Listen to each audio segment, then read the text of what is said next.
We're going to transition now to a large ITEMFC award to Dr. States. He's our center director, has R01 funding, long-term metals research, and he's going to elaborate on what this award did. Okay, and actually I'm going to take this global now. So, and I'll talk to you about the most recent thing that we've been working on, which is the effects of this microRNA on differential gene expression, differential splicing, and gene fusions. So I have no commercial conflicts of interest, and the work is supported by a variety of grants and scholarships and the Wendell Cherry Chair. So I'm going to breeze through some background on environmental arsenic exposure and cancer.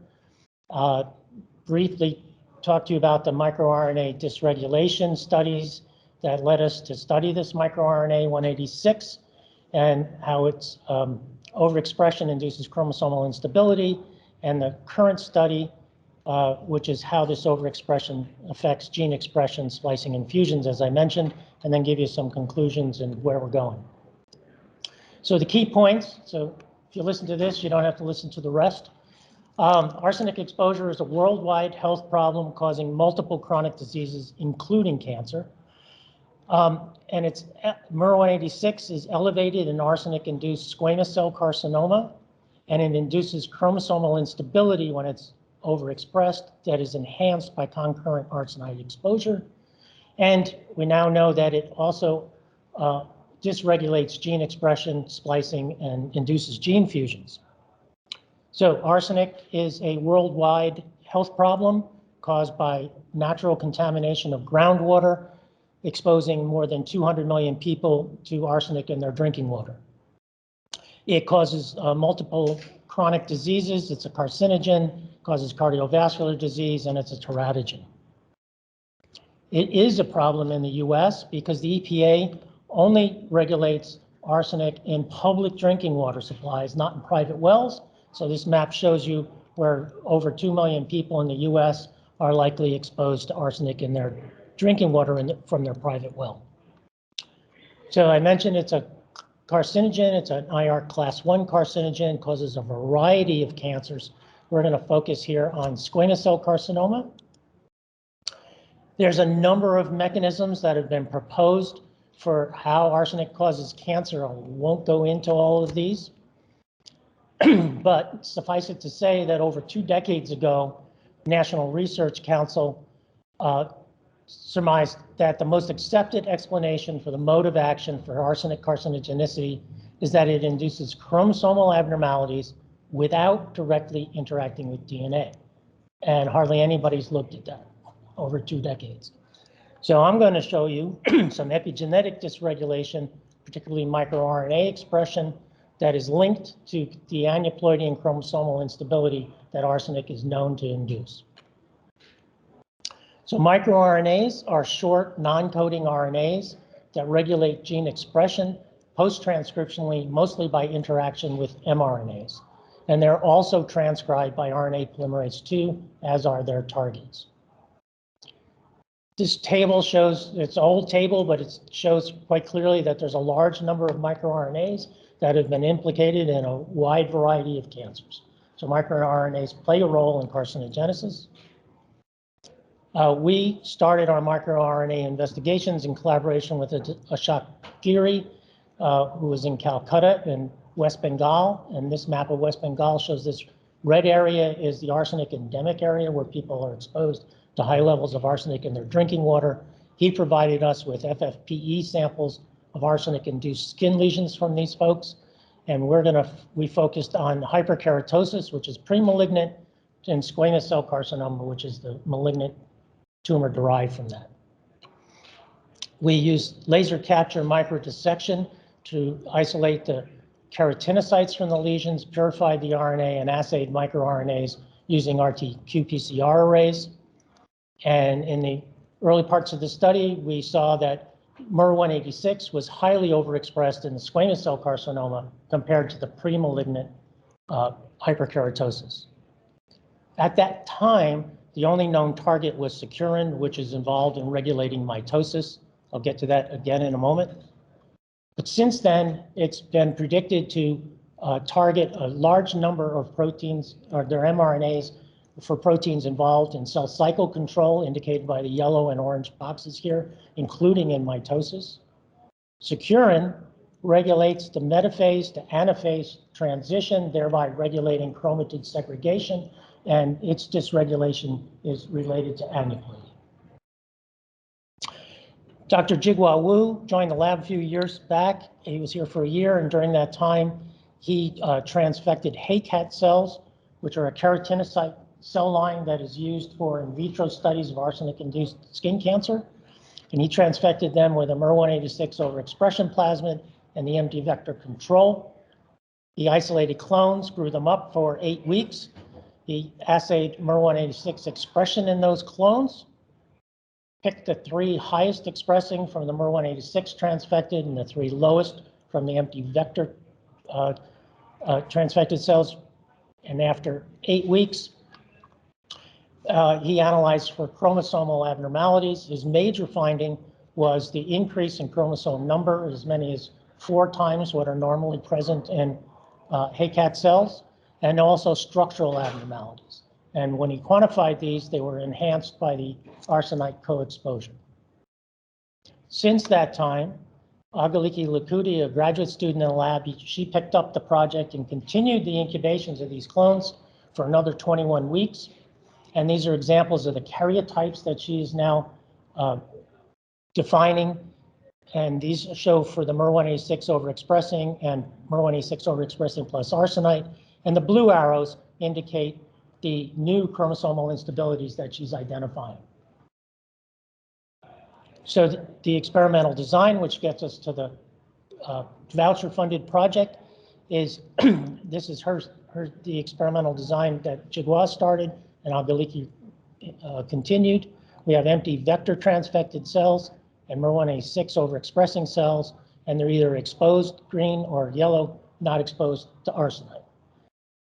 Cultured for a total of 12 weeks or 29 weeks. RNAs were isolated from each of those clones at those times, 24 samples in total. The RNAs were fractionated into poly-A RNA and small RNA. Libraries were prepared and sequenced on the Illumina systems. The depth of sequencing of the poly-A RNA, more than 60 million reads per sample, allowed us to not only do the differential gene expression, but also differential alternative splicing and gene fusion analyses. The small RNAs are on their way to being analyzed for differential microRNA expression. So we looked at the mR186 effect, 12 weeks and 29 weeks, both in the empty vector and mR186 expressing cells. We looked at the arsenic effect in both those cells at both time points. And of course, we've got a time effect as well. These are heat maps of the differentially expressed mRNAs. And on the left here are the 12-week samples. And this is the arsenic effect on differential gene expression. And what you can see is that there's a common set that are differentially expressed in mR186 overexpressing cells and in the empty vector transfected cells. However, what we see is there's a large set that are differentially expressed only in the vector control cells, not in the mR186, and likewise the reverse, a set that are differentially expressed by arsenic only in the mR186 overexpressing cells. This was a real surprise. When we look at it from the other point of view of the mR186, we see that there's a much larger set that are differentially expressed regardless of the arsenite exposure. But once again, we have these sets that are only differentially expressed in either the arsenic exposed or the unexposed cells. In general, the pattern continues qualitatively, but there's quantitative differences with time as we get out to 29 weeks. When you look at the pathways, you take those differentially expressed mRNAs and put them by IPA into pathways, the effect becomes even more dramatic. So it's essentially the same pattern with a small set of pathways that are differentially expressed. However, now we see that they're in opposite directions, depending on whether or not mR186 is overexpressed. A large set of pathways that are dysregulated only in the vector control cells, and a smaller set in the mR186 overexpressing cells. When we look from the point of view of the mR186 transfection and overexpression, we see there's a larger set. Most are in the same direction. There are some that are in opposite direction, depending on arsenic co-exposure. And once again, we have the sets that are only in differentially expressed in the arsenite exposed or unexposed cells. When we look out over time, we see that the pattern changes greatly with the arsenic exposure, but it doesn't change that much with the mR186 overexpression. So we also looked at RNA splicing, so that we looked at 5 different types of differential alternative splicings: skipped exons, mutually exclusive exons, alternative 5' and 3' splicing, and retained introns. The importance of alternative splicing is that it creates proteome diversity, and it's regulated. So when we look at those classes of alternative splicing, we see that the distribution changes with treatment, whether they're arsenite treated or mR186 overexpressing, and that pattern changes somewhat over time. Getting more specific and looking at the pathways that are populated by the alternatively spliced mRNAs, we see patterns that are similar to what we saw in the differential gene expression, but it is somewhat different. So there's a large set that are affected by arsenite exposure, and we know that the arsenite can dysregulate splice factors.